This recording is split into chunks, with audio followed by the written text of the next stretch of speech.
Vamos a hablar de la corriente alterna trifásica, que es pues, el tipo de corriente en general que utilizamos a la hora de fabricar, transportar y suministrar la energía eléctrica en la mayoría de los lugares. Para entender un poquito el concepto, primero hay que saber cómo se genera la corriente eléctrica, ¿no? Como sabemos, los átomos dentro de un conductor, por ejemplo, el cobre, pues cuando están equilibrados, es decir, tienen el mismo número de cargas positivas que negativas, pues tenemos algo como esto. ¿Qué pasa si con una forma de energía, a la que vamos a llamar tensión o voltaje, logramos desplazar uno de estos electrones fuera del átomo? Pues entonces se produce lo que vemos aquí. Al desplazarse ese electrón al átomo siguiente, esto a su vez expulsa a otro átomo y se genera lo que se llama una ionización, o sea, un movimiento de electrones. Así es, por ejemplo, cómo se comporta la corriente continua. En el caso de la corriente alterna, el comportamiento es distinto. No hay un movimiento continuo de electrones en una dirección, sino más bien se produce este efecto. Los electrones en un ciclo van en una dirección, luego, por decirlo así, se frenan y cambian de dirección. Es lo que vemos aquí. Es decir, unas veces van en un sentido y otras veces van en el sentido opuesto. Aunque se suele explicar la corriente eléctrica como el movimiento de los electrones, en realidad la corriente eléctrica no es el movimiento de los electrones. Lo que hace este fenómeno del movimiento de electrones es generar unos campos eléctricos que esos son los que se mueven y se desplazan a gran velocidad por el conductor. Porque como vemos, por ejemplo, en la corriente alterna, los electrones no se desplazan, están continuamente en el mismo sitio. Básicamente lo que se produce es una vibración de los electrones. Por lo tanto, no es el movimiento de los electrones lo que explica la corriente eléctrica, sino los campos eléctricos que generan. Esos son, en realidad, los que se desplazan. Podemos definir entonces que la corriente alterna es una corriente que cambia su magnitud y polaridad a intervalos regulares de tiempo. Como se ve aquí, ¿veis? Esta onda se repite X número de veces en un intervalo de tiempo. Por ejemplo, en España se dice que la frecuencia de las redes eléctricas es de 50 Hz. ¿Qué significa? Pues que esta onda se repite 50 veces por segundo y por eso decimos que la frecuencia es de 50 Hz. En corriente alterna, aunque se suele representar, como hemos visto antes, como una onda senoidal, en realidad se generan dos ondas que suelen estar superpuestas. Una es la onda de tensión y otra es la onda de corriente. Normalmente cuando los circuitos son resistivos puros, solamente hay resistencias conectadas, podemos decir que las dos ondas están en fase, como veis aquí. Los picos están en la misma fase, pasan por cero a la vez y las valles igual. Cada una tiene evidentemente una amplitud diferente, porque ya sabemos por la ley de Ohm que cuando variamos la tensión la corriente también varía, entonces las amplitudes pueden diferir, pero están en fase. Sin embargo, la mayoría de los circuitos suelen tener energía reactiva, que está producida por energía inductiva o capacitiva también, y estas tienden a desfasar, adelantar o atrasar estas ondas. ¿Por qué usamos la corriente alterna? Bueno, pues de acuerdo con la ley de Faraday y la ley de Lenz, cuando un flujo magnético es variable, este induce un voltaje o un campo eléctrico que ocasiona una corriente. ¿Qué ocurre entonces con este fenómeno? Pues que los aprovechan estos dispositivos que llamamos transformadores. Así, cogemos un núcleo magnético, ponemos una bobina en un lado, al que llamaremos primario, y otra bobina en el otro lado, al que llamaremos secundario. Pues este fenómeno hace que la tensión se pueda modificar. Se genera una corriente en el secundario, que, dependiendo de si hay más bobinas en el primario o en el secundario, por ejemplo, en esta hay menos en el primario, pues tenemos un transformador elevador. La corriente generada o el voltaje generado será superior en el secundario. Mientras que si hay muchas más bobinas en el primario que en el secundario, reducimos el voltaje de mayor a menor. Este es el fenómeno que se utiliza cuando se generan corriente eléctrica en las centrales generadoras. Pasan por estos transformadores que elevan muchísimo la tensión para poder transportarla. Y la pregunta es esa: ¿por qué se eleva la tensión para transportarla? Bueno, pues básicamente si tuviéramos que transportar grandes potencias a largas distancias en tensiones bajas, las pérdidas por calentamiento serían muchas y además sería muy costoso las torres que habría que instalar, los conductores que habría que poner de muchísima sección, sería inviable. Para entender el fenómeno tenemos la ley de Watt, que nos explica que si elevamos la tensión, disminuye la intensidad. Por ejemplo, si tuviéramos que transportar 920 kilovatios de potencia, que es lo mismo que 920.000 vatios, a una tensión de 230 voltios, con esta fórmula hallamos que necesitamos 4.000 amperios. Os podéis imaginar cómo tendría que ser el conductor para soportar 4.000 amperios. Pensad que en las viviendas, por ejemplo, usamos conductores como mucho de 6, de 10 milímetros y trabajamos con intensidades de como mucho 40, 50, 63 amperios.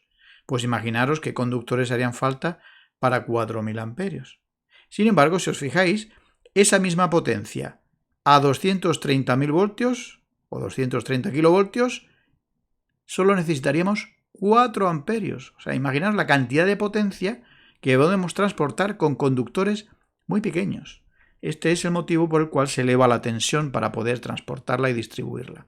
Aquí vemos un poquito un esquema del proceso, ¿no? Se genera la corriente más o menos en medias tensiones, luego se eleva mucho para poder transportarla y a medida que ya la vamos repartiendo se va reduciendo un poquito, se va reduciendo hasta que llegamos ya a el suministro en baja tensión, donde pasamos ya de estos voltajes de media tensión a tensiones de entre 400, 230 voltios, etc. Dentro de la corriente alterna, pues lo que se ha impuesto es el suministro trifásico. De hecho, como sabéis, la corriente alterna pues se transporta y se genera con un sistema trifásico. ¿Qué es una corriente alterna trifásica?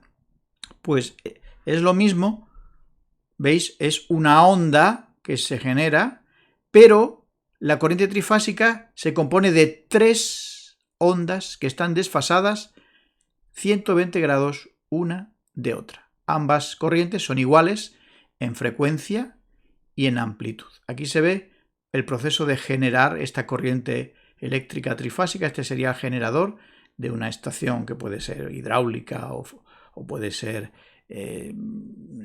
de ciclo combinado o lo que sea, ¿no? Es un generador que se está moviendo y, como veis, el movimiento está generando con una diferencia de 120 grados cada una de estas fases. Esto es lo que llega a nuestros suministros de redes eléctricas. Aunque, como hemos visto, la corriente alterna se genera de forma trifásica y se transporta de forma trifásica, si veis las torres de alta tensión solo llevan 3 grupos de conductores, a veces tienen varios tipos, pero siempre agrupados de 3 en 3. Bueno, pues ¿por qué se le añade luego a la hora de distribuirla y suministrarla el conductor neutro que vemos aquí? Se le añade el conductor neutro, que este sería la salida del transformador en estrella, y del mismo punto que se pone a tierra en común con las 3 bobinas del transformador, se saca para la red un conductor neutro. ¿Por qué hacemos esto? Bueno, si hablamos de corriente, el neutro sirve para que cuando el sistema trifásico no está equilibrado, es decir, no hay el mismo consumo en cada una de las fases, que es lo normal, pues el exceso de corriente se va por el neutro. Si estuviera perfectamente equilibrado, pues la corriente, por ejemplo, pasaría por aquí, volvería por aquí, o pasaría por aquí, volvería por aquí, etc. Y no sería necesario que hubiera corriente en el neutro. En ese caso, el neutro sería cero, no tendría ni voltaje ni corriente. Pero como normalmente no es así, siempre están desequilibrados, pues el exceso de corriente se va por el neutro. Si hablamos de voltaje, El neutro nos permite tener dos tipos de voltaje en nuestras instalaciones. Así, si la conexión la hacemos entre fases, bien cogiendo dos fases, cogiendo tres, tendremos 400 voltios. Y si queremos un suministro monofásico, que es el más habitual, solo tenemos que coger una fase y el neutro, y ya tendremos 230 voltios. Así, esto nos ayuda a entender un poquito el concepto cuando hablamos de monofásico, bifásico o trifásico. ¿Qué significa? Si cogemos una fase y un neutro, tendremos monofásico. En este caso, en esta red, pues 230 voltios. Si cogemos dos fases, tenemos un suministro bifásico.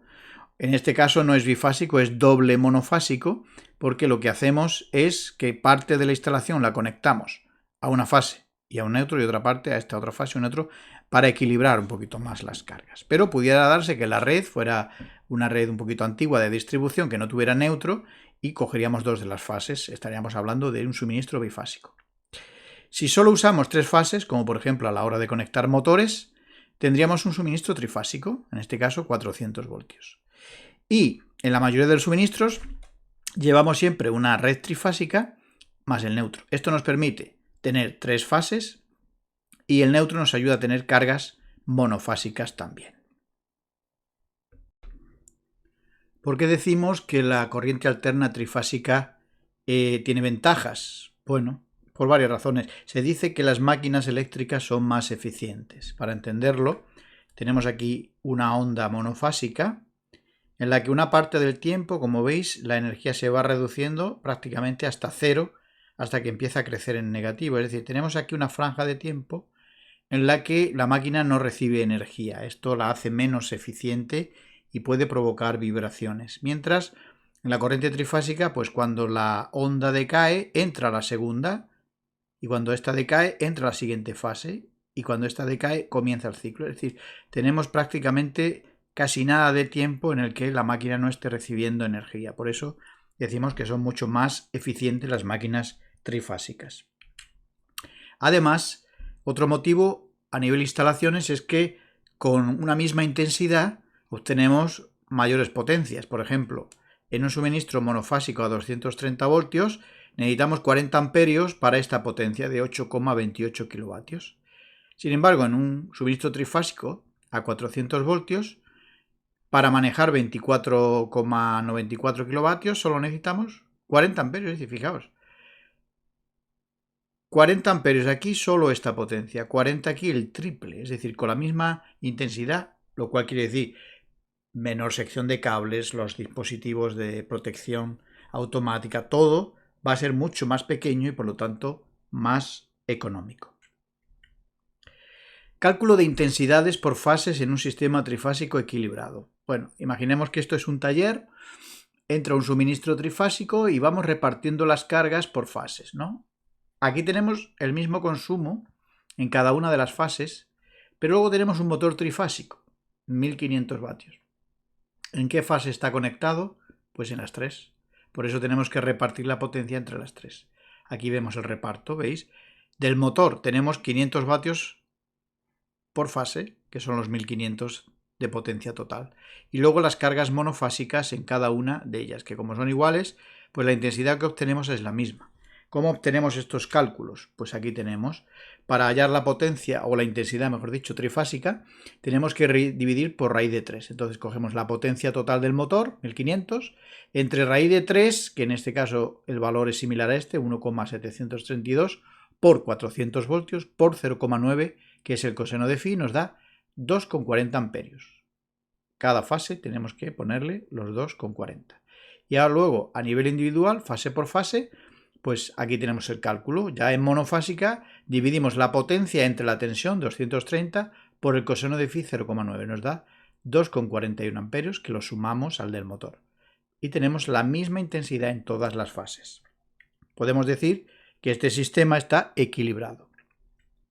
Aquí tenemos un ejemplo similar, pero está desequilibrado. ¿Por qué?